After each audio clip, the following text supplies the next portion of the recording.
Kinda Murdery is sponsored by Helladoge.com. That's HELLADOGE.com. The only social media website that pays 80% of its profits out to real users in real Dogecoin just for doing what you do anyway. It's a blast on there, guys. Get out of the Facebook game. Get into the crypto game. Helladoge.com. Warning. Kinda Murdery contains adult themes, explicit language, and descriptions of violence. It is not suitable for anyone, and we recommend you stop listening now. California's rugged and scenic northwestern corner is the beginning of the great Pacific Northwest.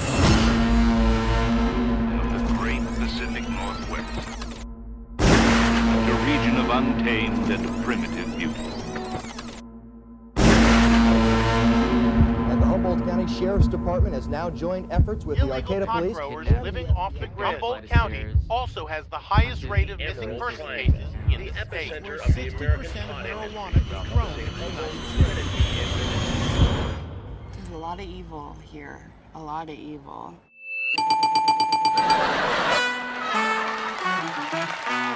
This is Kinda Murdery, and you're entering the Emerald Triangle.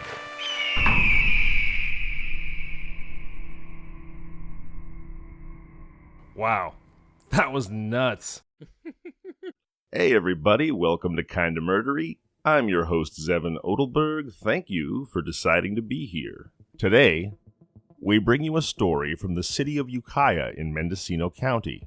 It's the story of a horrifying and seemingly inexplicable murder of a teenage bride in 1919. And as is often the case, when the explanations of the inexplicable are unearthed, we're left with truths that we can't help but feel would have been better left buried. But before we get into that, first, a word about Mendocino County.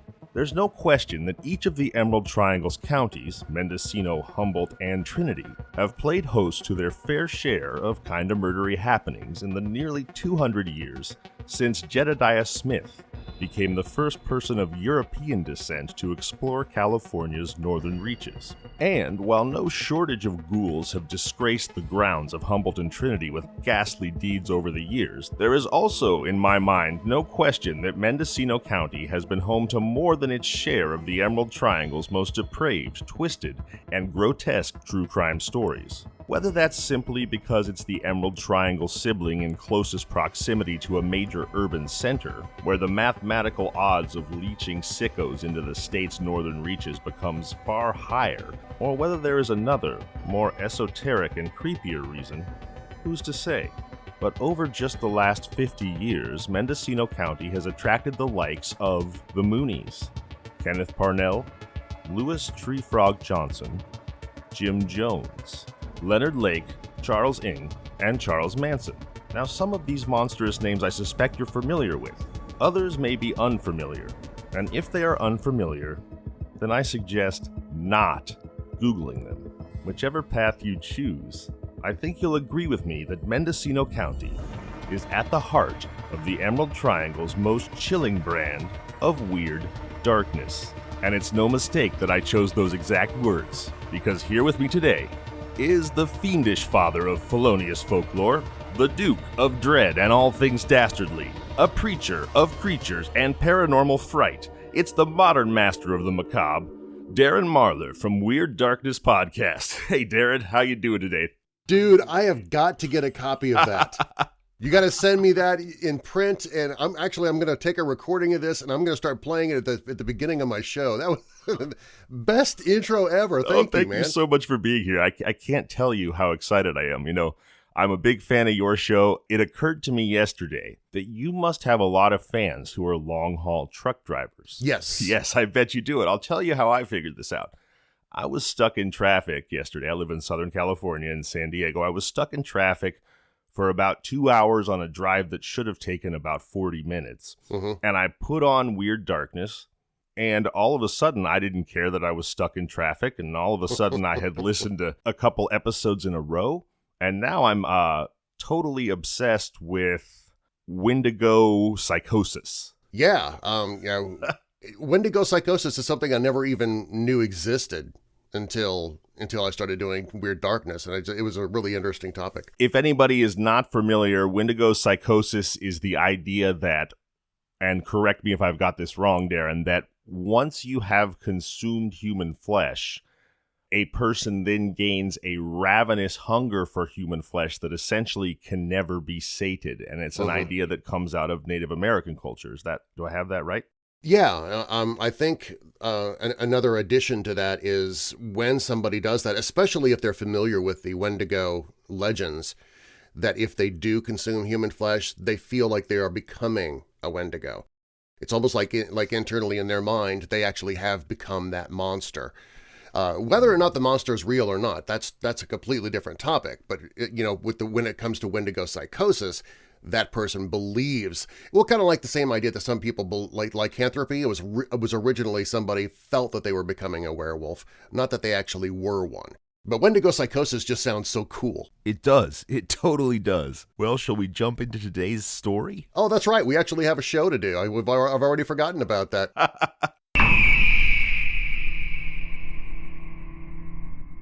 For this story, I'm taking you to the town of Ukiah. Now, Ukiah is a town we've been to before, in Kinda Murdery Insomniac, the Ukiah Strangler, and peripherally in our stories earlier this season about the town of Fort Bragg. As the largest town and county seat, the 16,000-person city of Ukiah is likely to pop up in any murder story about Mendocino. And, as I alluded to at the top, Mendocino County is a kind of vortex in the Emerald Triangle that seems to generate, or at least attract, some of the triangle's most bizarre and horrifying stories. And so, we find ourselves here again. Ukiah is situated about 115 miles north of San Francisco on Highway 101 near the Russian River. The town saw its biggest population boom alongside the surging redwood timber industry in the 1940s. But today's story begins decades before, in 1919. This is the story of the stomach-churning murder of Freida Beckley, recently become Freida Nash. Freida Beckley was born and raised in Ukiah. Dark-haired, dark-eyed, a beautiful young woman with a sharp mind who loved fashionable hats and dresses.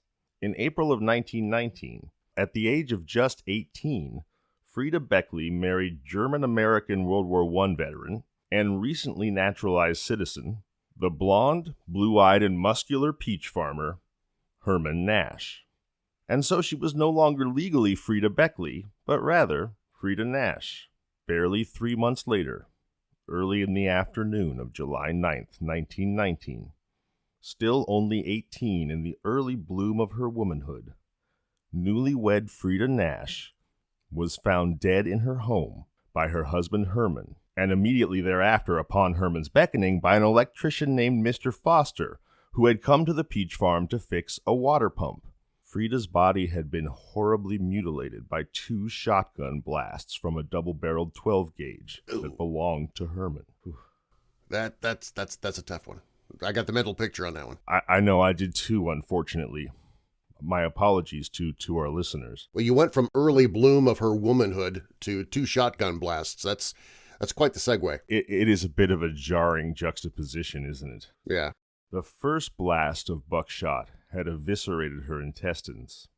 The second had very nearly blown her head clean off. The coroner said later that the second shotgun blast, the one aimed at her head, could not have been fired from more than 4 inches away. Ooh.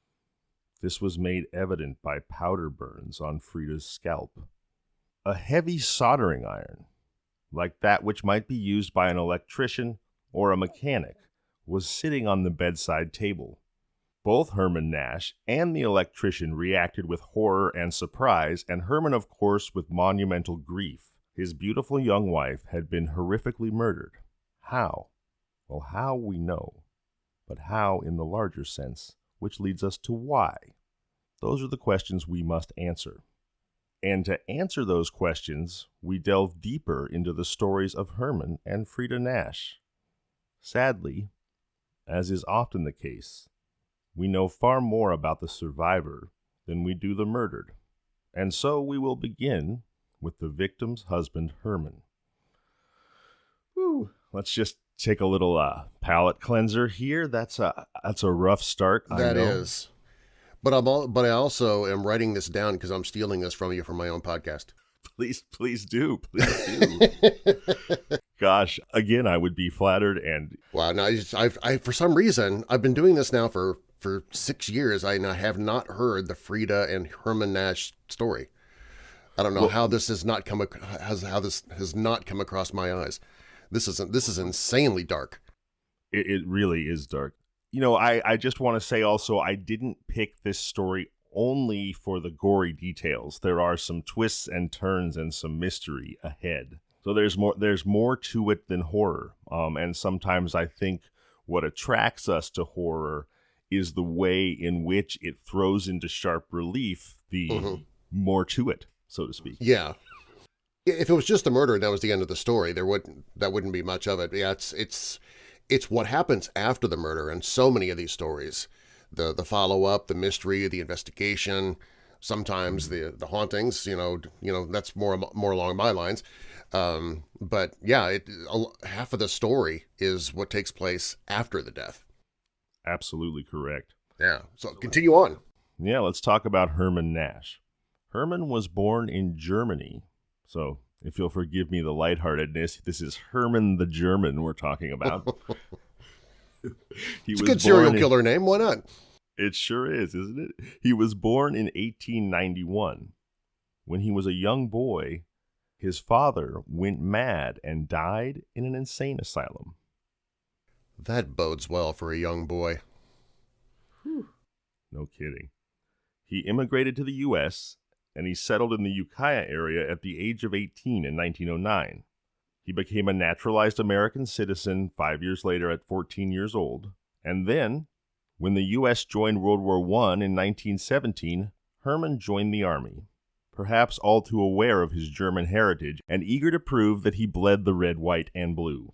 You know, that reminds me of a story my grandmother once told me. She worked at the DMV, and she was Italian-American, 100% Italian. Mm-hmm. And when the U.S. entered World War II, and of course the Axis powers were Japan, Germany, and Mussolini in Italy, one day a man walked into the DMV and recognized her, I suppose, by her features as being Italian-American, 100% Italian. Mm-hmm.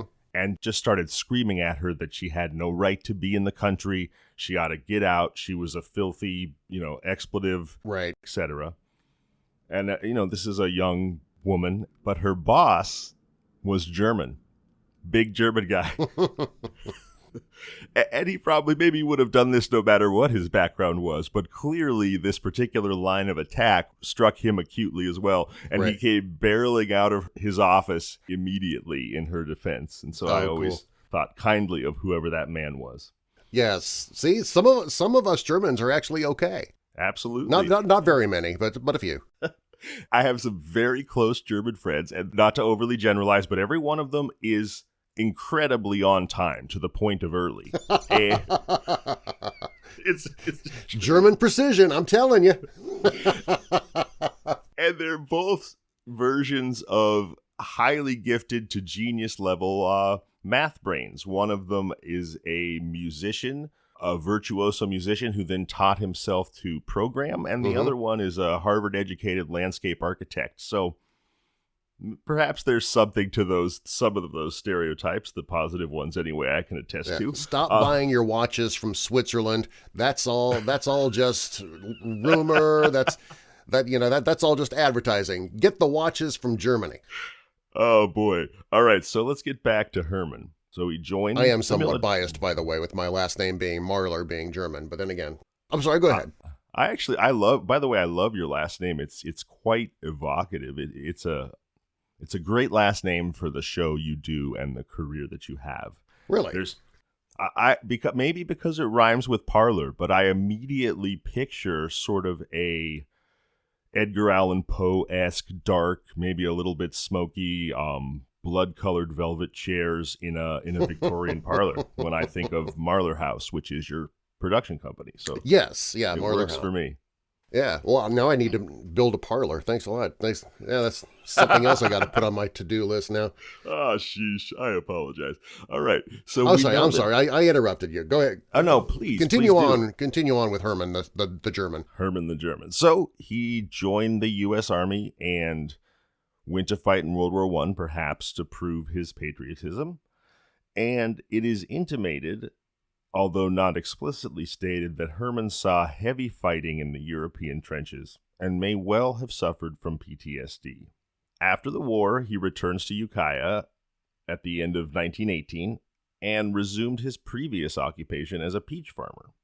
Then, not too many months later, in April of 1919, he married his wife, Freida Beckley, only 18 years old. Herman at the time was 28. So not exactly a winter-spring arrangement, but there was some big age difference. But back then, I don't think it was all that unusual. I think you're right. Yeah. Herman was square-jawed, thick and muscular, blonde, blue-eyed, handsome. I hate guys like that. I know, right? I mean, he looked like unfortunate, and I say this not in a glib way, but they have pictures of him in the paper, and he looks like an SS recruiting poster. I mean, he's absolutely, he is the Aryan specimen. Race. Yeah, literally. Freida was a contrast with dark hair, dark eyes, willowy, thin, beautiful. She loved to wear striking hats and dresses of a style that were not firmly of, but heralded the coming of the flapper look of popular imagination. She had style, class. Yes. Freida could probably even be described, as they might have said at the time or a decade or so later, as a fashion plate. She was, by all accounts, a healthy, beautiful, quick-witted, and vivacious woman, and the Nashes seemed to be very much in love. The only cloud over their young romance was that Freida was in need of a surgical procedure. It was a surgery that the family doctor assured her was not terribly rare or unusual and posed no real danger to a young woman in good health and vigor. However, the doctor felt that the Nash's domestic happiness could not be assured until Freida underwent the surgery. But we'll return to this later. No, don't do that to me. I need to know what the surgery is. You got me so curious. Oh, you're a jerk. I love you, but you're a jerk. Classic radio tease, right? I mean, come on, I want them to keep listening. Oh, wow. Okay. All right, keep going now. Yeah. Now I want you to rush through everything else so we can get to the surgery. Oh, boy.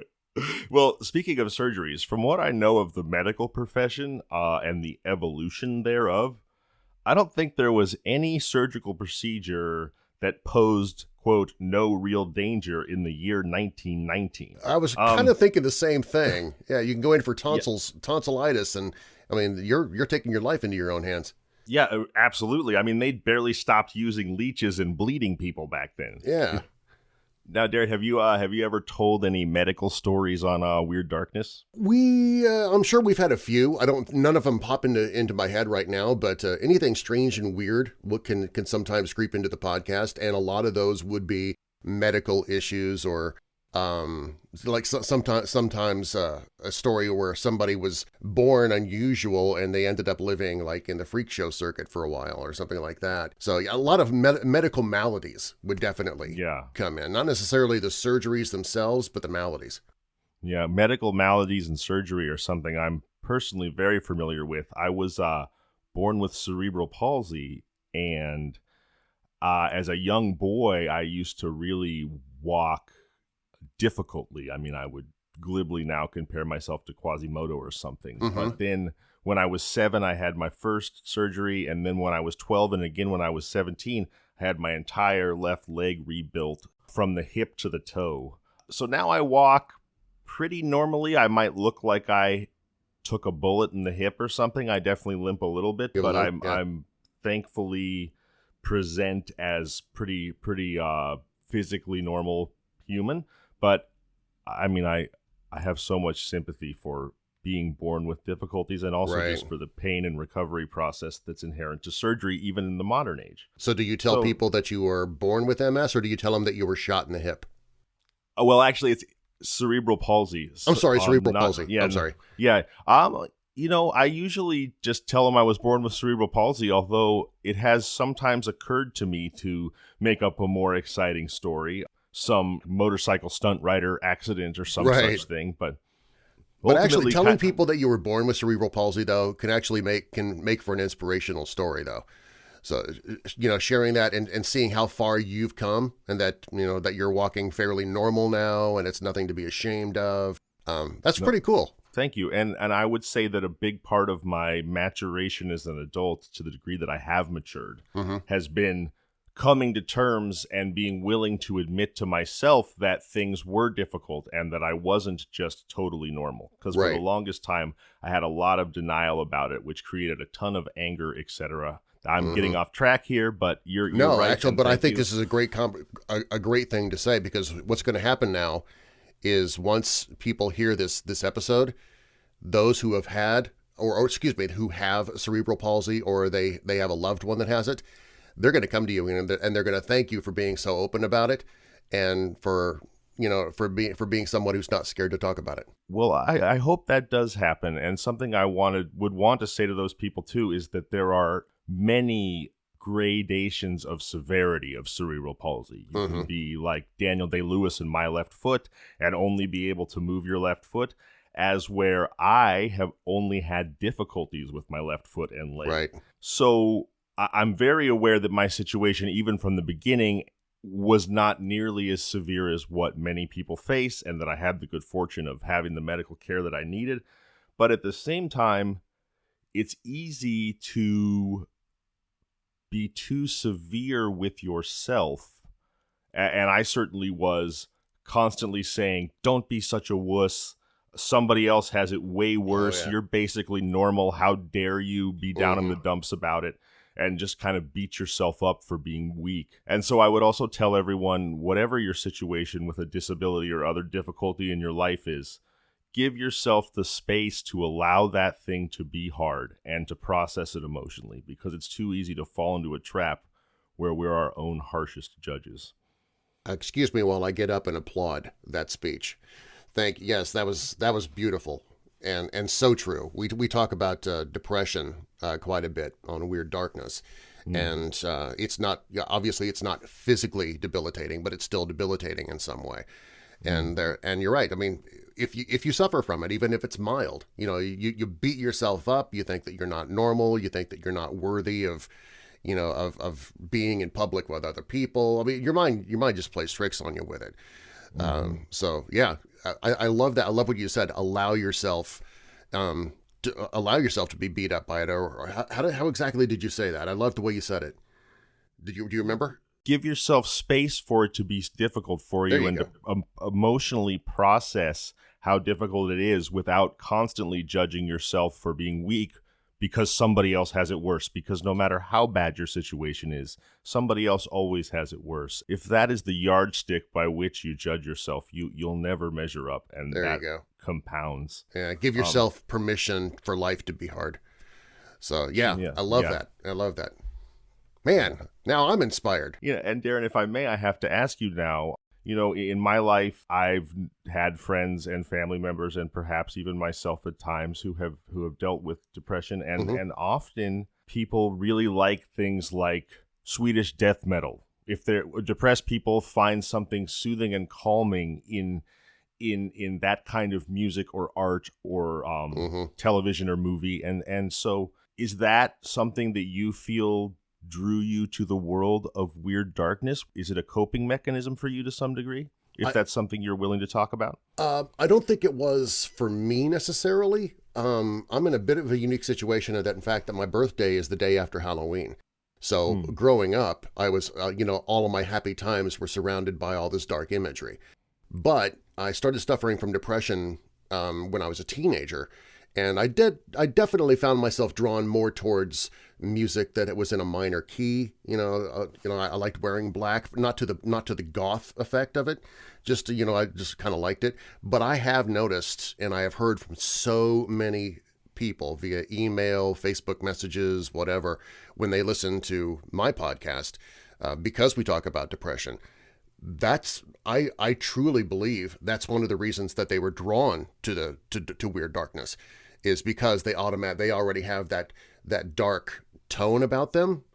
But they also like it because they feel like they're part of the family. And I mean, I call them my weirdo family, just out of fun because of the weird darkness play on words. But they like the idea that they are accepted, that they're not alone, that others do suffer the same thing that they do. That's why when you mentioned cerebral palsy, I said that's what's going to happen to you. People are going to come to you and they're going to say, "Hey, wow, nice to know I'm listening to somebody that suffers the same thing that I suffer from," and they're going to feel a connection with you. And that's what happens with Weird Darkness as well. People who suffer from depression tend to search for darker content. They're more likely to like the horror movies and stuff like that. And they just, I'm wondering, they probably don't even realize that depression might be even pulling them towards those things until they hear about it on Weird Darkness or somewhere else, and they kind of put the two and two together going, oh yeah, you know what, that does kind of explain me. And I wonder, I can't help but wonder, and I wouldn't want to speak for anyone else, but perhaps if your default mental state is one that feels sort of dark and haunted most of the time, maybe immersing yourself in a dark, haunted world makes you feel normal. Yeah. Maybe? No maybe about it. There are people who, I'll go back to my listeners just because that's what I'm familiar with. When they call themselves weirdos, they actually take that on as their persona. They say, you know what, normal people are boring. I would rather be this way. And they definitely, it gives them permission to be different and to almost take pride in it. Right. That I'm not a normal person. I'm not like you. I've got my own unique faults, my own unique personality, and I'm just the way I am. And if you can't handle it, well, that's fine, because I have all these thousands of other people over here who love me just the way I am. So Absolutely. yeah, I think you're right on the nose with that. Absolutely. And as to what you said about people hearing this and feeling a connection to my experience or wanting to reach out, let me just say that I certainly hope that you do. If anybody out there has cerebral palsy or has struggled with depression or anything else where you feel like your life has been more of a challenge than it maybe should have been, whatever should means, please don't hesitate to reach out to me, reach out to the show. The email is kindamurdery@gmail.com. We're on all social media platforms @kindamurdery. I would love to hear from you. I would love to connect with you. And with that, Darren, shall we get back to the terribly dark tale? Not of the really. Nashes? I'm getting kind of bored with it. No. Well, then suck it up, bucko, because here we go. No, because we still need to figure out what the heck this surgery thing is that poor Freida has to go through, and you haven't told us yet. I know, that's right. Jerk. I haven't. All right, moving on. Yep, so the Nashes had been married about 3 months when on the morning of July 9th, they drove into town around 8:30 a.m. and Freida visited with some friends for breakfast while Herman took care of some business at the bank. They returned home around 10 and immediately picked crates of peaches, which Herman loaded into the bed of his truck. After they'd finished picking and loading around noon, they had lunch, and then around 1 o'clock, Herman drove the peaches into town to deliver them at the railway station for shipping. He stopped at his in-laws, the Beckleys, for lunch, and then went into town where he ran into the electrician, Mr. Foster, who I mentioned earlier. He told Foster about a water pump that needed rewiring and persuaded Foster to head out to the peach farm right away and begin the job, while Nash made some necessary purchases in town. Foster agreed and left. Nash bought some necessaries, then he went to the confectioner's and bought a box of candy for his new bride. And then on his way home, because it was so hot out, he stopped, stripped, and took a swim in the Russian River. Nash went home with his supplies and his box of candy for Freida. He arrived at the farm to find Mr. Foster working on the water pump. He asked Foster if he had seen Freida. Foster said no. Nash thought that was strange and went into the house, and suddenly, to his shock, found himself following a trail of blood, and at its end he found to his immediate grief and horror the grotesquely shotgun body of his bride, young Freida Nash, until only recently, Beckley. In the immediate aftermath, The crime mystified the authorities. What enemy could Freida Nash possibly have? How could she have engendered such hatred? Nash had left his wife alive at 1 p.m. Foster had arrived at 2 p.m. It appeared that Freida had been murdered in that single hour between Herman's departure and Foster's arrival. God, what a nightmare, right? I'm picturing that, walking in on that. My heart just sank. If I was to walk in, I know this is not Foster's bride that he's walking in to see, but I pictured myself walking in and finding my wife that way. And oh my God, I would be inconsolable. I would be out of my mind in grief. I don't think I could even have, I don't even know if I would have it in me to call 911, or I would black out. I'd want to die right then and there. That is just horrifying. And the idea that if you had just left 20 minutes earlier so that you got home 20 minutes earlier, or if you hadn't swam in the river, or not knowing, right, not knowing the margin of time that was the difference between her being okay or not. Or even more heartbreakingly, perhaps, if I hadn't stopped to buy her a box of candy, she might still be alive. Oh, man. Yeah, that would... Ouch. Oh, yeah, you just made it even worse. Yeah. I know. That would be... I can't think of the right words to even put into that. It would just be so devastating. The schadenfreude of it is horrid, right? Oh, my gosh. Yeah. So anyway, back to the story. And everyone, thank you for sticking with us. And I'm sorry to be leading you through this maze of broken glass, rusty metal, and terrible emotion. Oh, but don't fool yourself. That's the reason people tune into you. You know that. It is the reason. It's the reason in some ways that I do the show. The fascination of, I don't know. It's not that I would ever want somebody to be hurt, of course, but there's the heightened emotional state and the slow motion car wreck of it all and the bizarrity of it all. There's just something that it's hard to look away from these tales. They feel so imbued with human stakes because they are. Right. And that makes them so compelling. Yeah. So she apparently died in that 1 hour between when he left and when Foster arrived. Now, the Mendocino Hospital for the Criminally Insane, the Arkham Asylum of Northern California, where the most dangerous of all unstable criminals were sent, was situated not far from the house. Sheriff Byrne of Ukiah thought of the mental hospital first, and he called there to see if any deranged homicidal maniacs had escaped. And let me just say, while that seems like a convenient conclusion to jump to, I've also found, somewhat to my surprise, as I research these historical stories, that prison breaks and asylum breaks were incredibly common in the pre-constant electronic surveillance era. And in fact, I've told stories on this show of people escaping from this exact mental hospital. So Sheriff Byrne may have been onto something. But all the inmates were accounted for. The sheriff was stumped. He had a body and a murder weapon, but no known motive and very little opportunity around which to narrow down a list of suspects. Because of the nature of the murder, and in hope of finding clues to solve it, the autopsy on Freida Nash was performed almost immediately, that very afternoon and evening.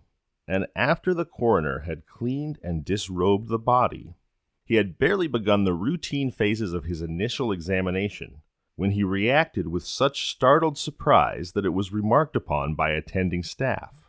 Now, the coroner was a grizzled veteran of Mendocino murder, and no one had seen a reaction like this from him before. "Was she sexually assaulted, doctor?" one of them asked.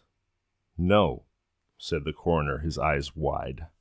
It was at about 7 p.m. that night when the coroner called Sheriff Byrne, and Byrne finally thought he'd discovered a motive. Ooh, I got the goosies. You're so good at holding off on giving us the info. I'm trying it. I'm in my head. I'm spinning through. Okay, what could it have been? Was she pregnant? I mean, you think, well, the autopsy is kind of pointless. You know how she died. I mean, it's very obvious when you walk in and find her that way. So what on earth could he have found that would give him that kind of a shock? Right. Well, I wondered the same thing. So the Nashes, they had a whirlwind courtship. They met at church and were married before even 2 weeks had passed. And they'd only been married 3 months when the murder occurred. And now, Byrne thought he knew who the killer was. The next morning, he called Herman Nash and asked him to come down to the station, telling him he had a fresh lead that might help him capture the fiend who had slain his wife. Between the coroner's call and Herman's arrival at the station, Sheriff Byrne visited the town photographer and had him blow up 2 photos as large as possible, almost poster size. One of them was of beautiful Freida Nash on her wedding day. The other was of her shotgun-mutilated body on the bed. Nash arrived, eager to know the clue. What was it? Who'd done it? But he was not met by Sheriff Byrne. He was met by a deputy, and then left in a waiting room for 3 hours. That never bodes well. It does You're not. a suspect. If you're in the waiting room for 3 hours, you're a suspect. If they're letting you sweat like that, yes, Yeah. Indeed, I think you're correct. So the sheriff finally comes in, and Nash says, "What was it? Who was it? What is it? Who killed her?" And the sheriff takes Nash by the elbow and says, "I have the evidence in this room," and he ushers him into the adjoining room, and when he walks into the room, what is displayed there on the wall but the 2 photos of his wife, Freida in her wedding dress and Freida's terribly mutilated body. And he stops, stunned, horrified. And the sheriff says, "I know who killed Freida Nash." And Nash says, "Who was it? Why do you have these pictures here? This is awful." And the sheriff says, "It was you, Herman. It was you." And Herman said, "What? Why? Why would I kill my own wife?" The sheriff said, "She was your wife in name only. Your marriage had not been consummated. In fact, it could not be consummated." When told this, Herman reacted in a new way. Startled, frightened, yes, but also deeply ashamed, as though a dark family secret had been revealed to the entire town. You see... Can I guess? You may. Freida was actually Fred? I'm just trying to think of something. Okay, continue. It wasn't consummated. I mean, it shocked the the doctor. I'm trying to figure out what on earth would that have been. So if she was secretly a boy this entire time, and of course they couldn't have consummated the marriage, So Right. And then I think our modern psychology leaps to perhaps Herman himself was incapable. How would the coroner have known that aspect of it? Right, though? So, right. I'm going to tell you now. And okay. Buckle up, guys, because all of this is so terribly sad. But you see, Freida Nash had a medical condition known as imperforate hymen. Her vaginal opening was covered by skin. This was the condition that her family doctor called not terribly rare or dangerous, but that needed to be surgically corrected. When confronted with this truth, Herman Nash immediately confessed, saying, "I realized my wife's physical condition was not what it should be, but that a slight operation would have remedied this. The thought of this fact, though, caused me to lose control of myself, and I became a madman. My father died in the asylum. Perhaps I am insane too." And then he told the real account of the events that day. After they had picked and packed the peaches, Freida and Herman went back into the house, and where Herman's shotgun was sitting on a table in a sunroom, and he took note of how his wife seemed to be so terribly frightened of the thing. This is essentially paraphrasing his own words now. Right. And he was suddenly seized with the overwhelming desire to murder her. Just out of the blue. Out of the blue. This is what he says in his confession, although he also says that he was so obsessed with her imperfection. Such a minor imperfection. And something that we still easily then. fixed in surgery. Horrible and absurd. And I know, trying to get into the head of a killer, I mean, it's already, hard to do. All I can think is that like a true sociopath kind of Patrick Bateman style, that he took it as some sort of affront to his own pride that she would have that imperfection. Like he can't be a man because she has that imperfection or something. Right, and it's her fault, and now he married this broken person. And I think he was right. I think maybe he was mad just like his father. Yes, absolutely. Wow. Absolutely.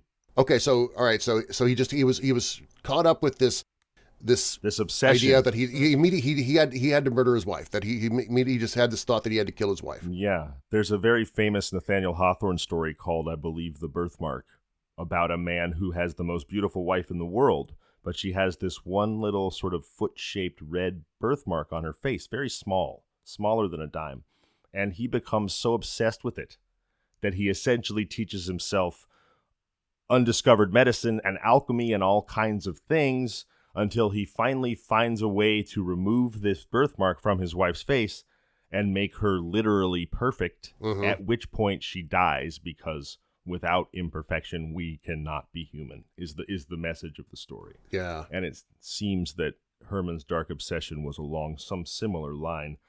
So that day, after they had packed the peaches, he went into the house, and he could see her nervous around the shotgun, and he was seized with this overwhelming desire to murder her. And so he picked up the shotgun, and he fired the first shot, the one that eviscerated her guts, and essentially blew her back onto the bed. But then she was not dead. She was moaning. And his thought was to use the other barrel of the shotgun to end his own life, but here he had failed to kill her.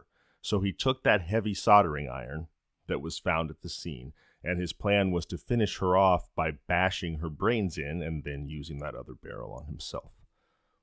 But he lost his nerve, and so, from very close range, because he had approached to hit her with the soldering iron, he fired that other barrel, as has been described. And then, careful not to be covered in blood, he packed everything up and drove into town to deliver the peaches. Ran into Mr. Foster, sent Foster out to the farm to create an alibi for himself. Also went to buy the candy to create an alibi for himself, because people would assume that you don't buy candy for a dead person. Right.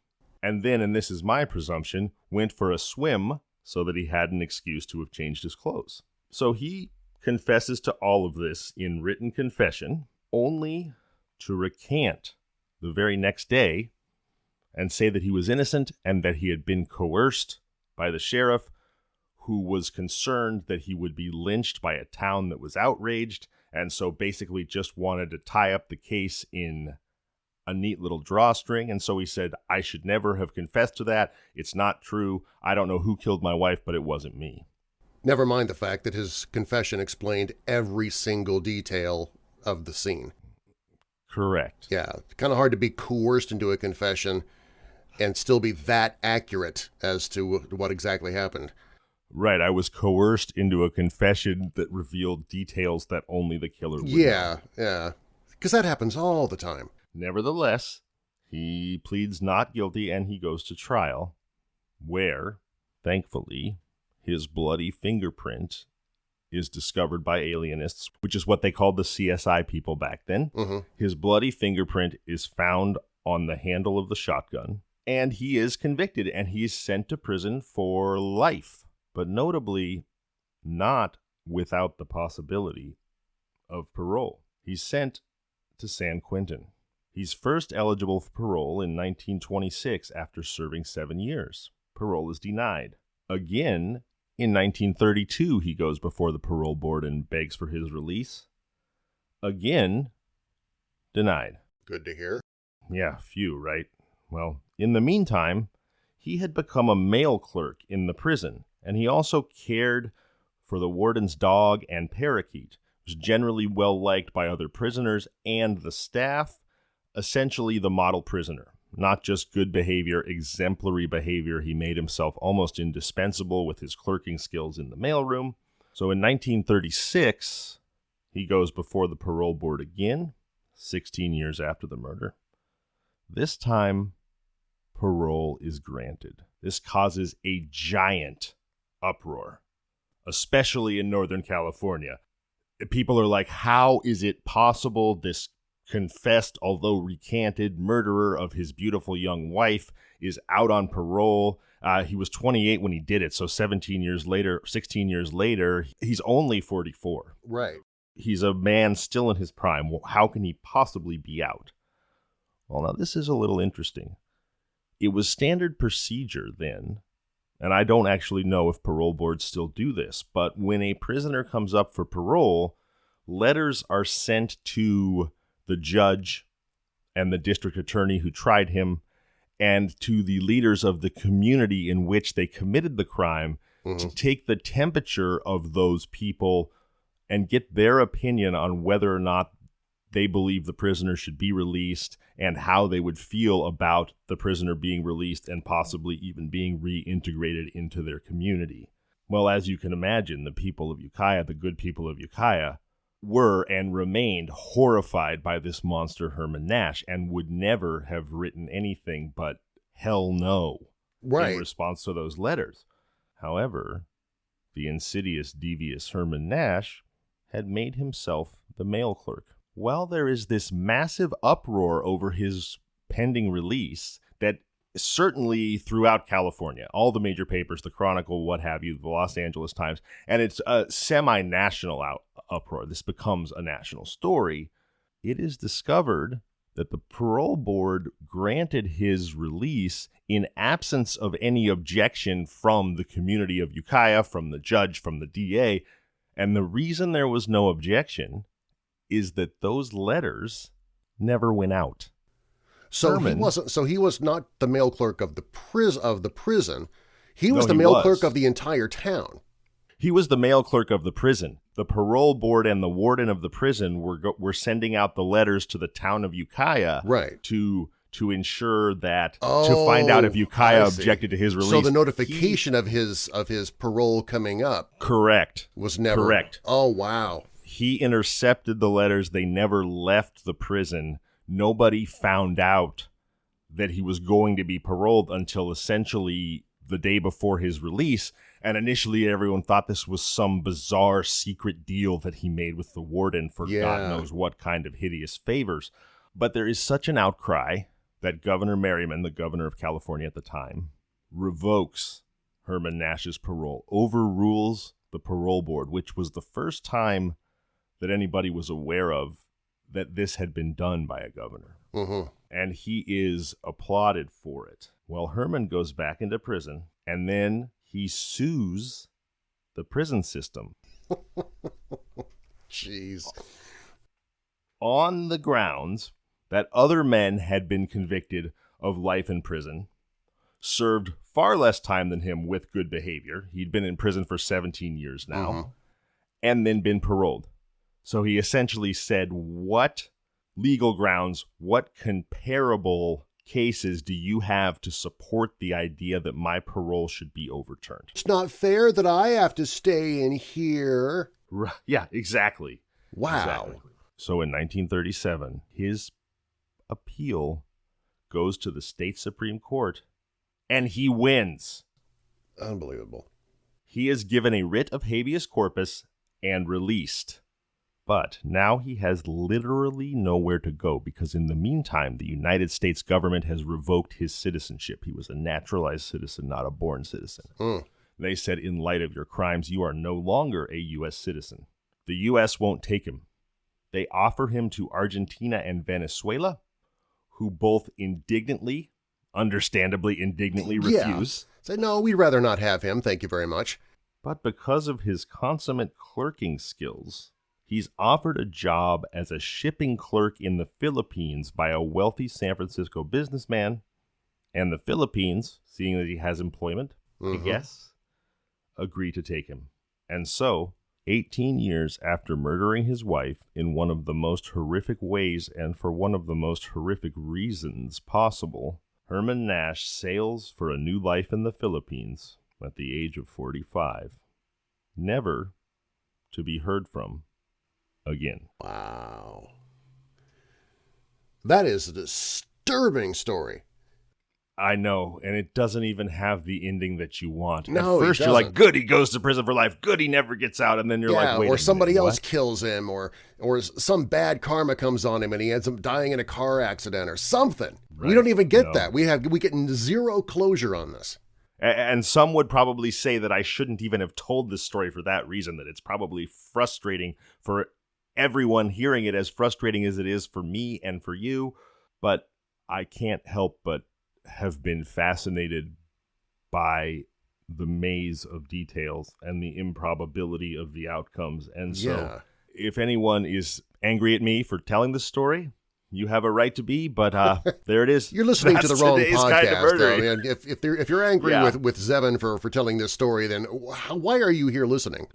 There you go. You are on the wrong. It is called, Murdery, for a reason, Yeah, exactly. And I do say at the top, this show is not appropriate for anyone. Turn it off, and I do mean that. Yeah. So, although you've gone past kinda on this one, it's not kinda murdery in this one. This is full blown murdery on this episode. Wow, I'm kind of curious as to what the guy in the Philippines was thinking, that he'd actually want to hire this guy to work for him. You're essentially just saying, you know what? I know you're an evil son of a mother, but I'm going to go ahead and bring you on anyway because I need a mail clerk.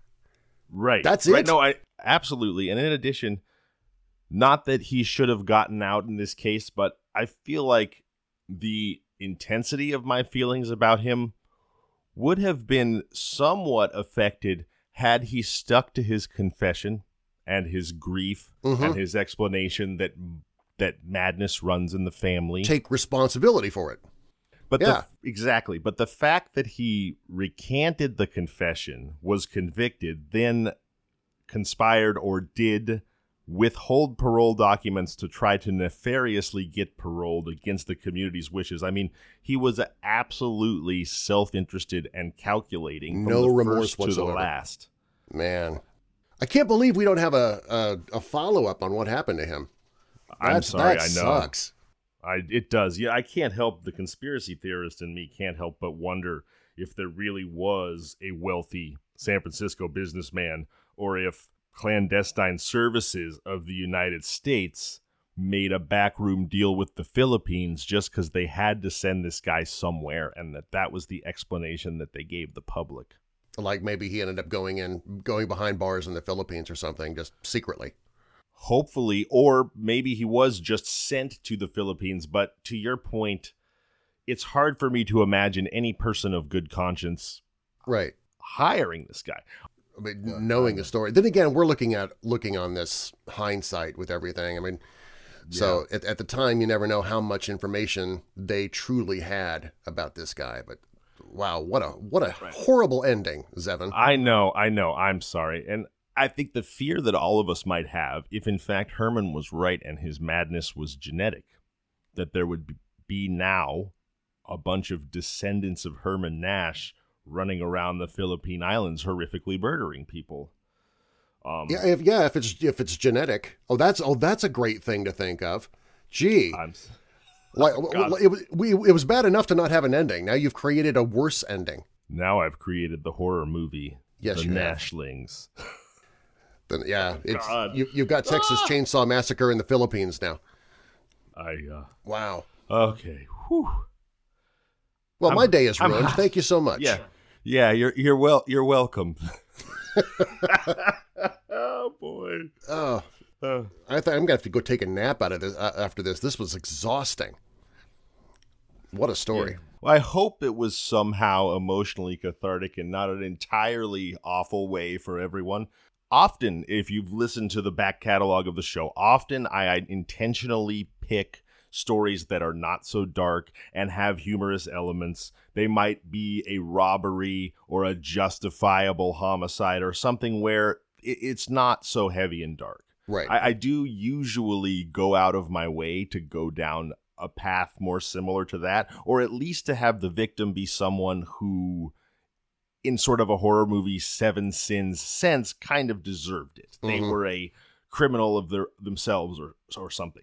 I usually avoid innocent people especially innocent women and especially sex crimes, for a reason, because it is so heavy to go through. In this case, when I found this story, I just found it to be so fascinating because of the details that were available that I couldn't turn away from it for better or worse. I have to admit, if I had came across it, I probably would have included it in Weird Darkness, too. It is such a fascinating story. Even if it doesn't have a happy... Well, then again, I mean, the kind of podcasts that you and I do, they are very rarely happy endings. That's true. But, yeah, this was just so dark and so twisted, and I feel so awful for Freida. I tell so many stories of serial killers and killings and stuff like that, and you feel bad for those victims. But I for some reason, I am just attached here to poor Freida. I mean, she had done nothing, and such a whiplash from young love, from meeting and falling head over heels so quickly that you're married within 2 weeks, and bliss, and that I've found my person. Such a whiplash to a mere 3 months later, murdered in your own home. For something that you were born with. And circling back to our talking about cerebral palsy and depression, I think that often, certainly I speak for myself when I say that people with disabilities, even if they're more minor, live with an ever-present fear that they will be rejected because of them. You can't force someone to fall in love with you. You can't force them to date you. You can't blame a person if they don't have chemistry with you. You live with a fear of rejection for something that's not your fault and that you were born with and that you can't do anything about. And I think maybe that, though, is what drew me to this story. Maybe it is the knowledge of that fear of rejection for something that you can't control and can't necessarily fix. But maybe that's why. I think you're right about that. I think we all have something in us that we don't want to share with others, something that we're ashamed of. There's some part of me that I don't want others to know about, and so I'm not going to be open about it. And I'm sure that there are things that we even keep from those that we love the most, just because we don't like the idea about them in ourselves. And so I can understand Freida not doing that. And she probably, it wouldn't surprise me if she suffered from depression because of that. And 18 is so young. She now is a man in my 40s. I thought I was all grown up at 18, but 18-year-olds are children. I mean, when I see high school kids these days, I say to my wife, is that person like 11 or 12? And she'll be like, oh, no, she's 16 or 18 or something. And I'm like, no way. I know. She's like 10 years old. That's why whenever these gross men that say like, oh, I met her in a 21 and over bar, I thought she was old enough. No, you didn't. Once you're 40 years old, the 18-year-olds look like they're 12. I don't believe you.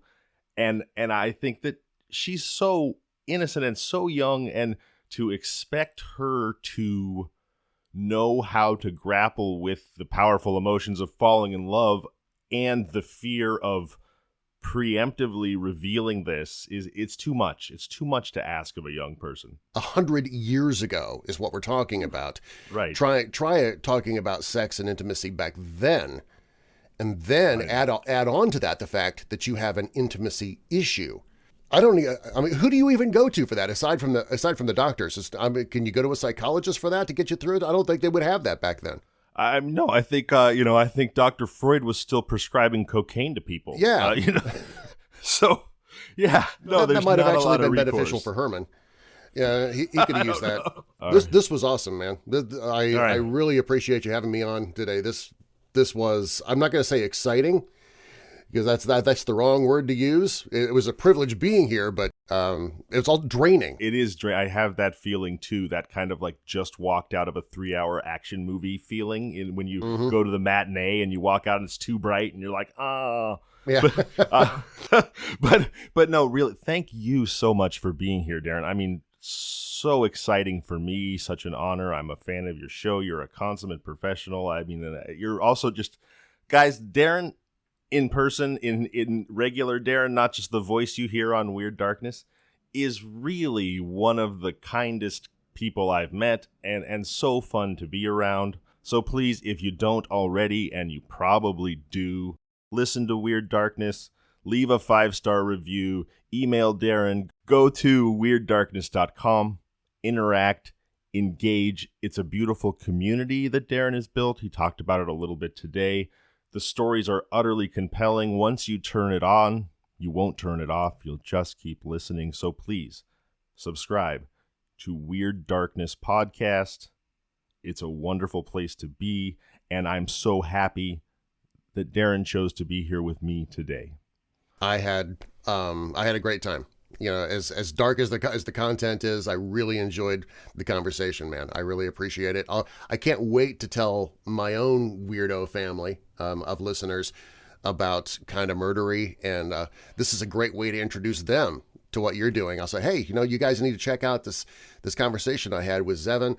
It was really great, and you're going to love his podcast. So thank you. And for Darren Marlar from Weird Darkness Podcast, I'm Zevon Odelberg, and this has been Kinda Murdery.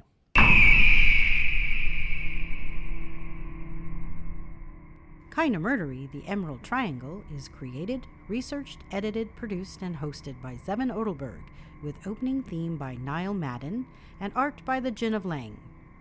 Available now on all podcasting platforms.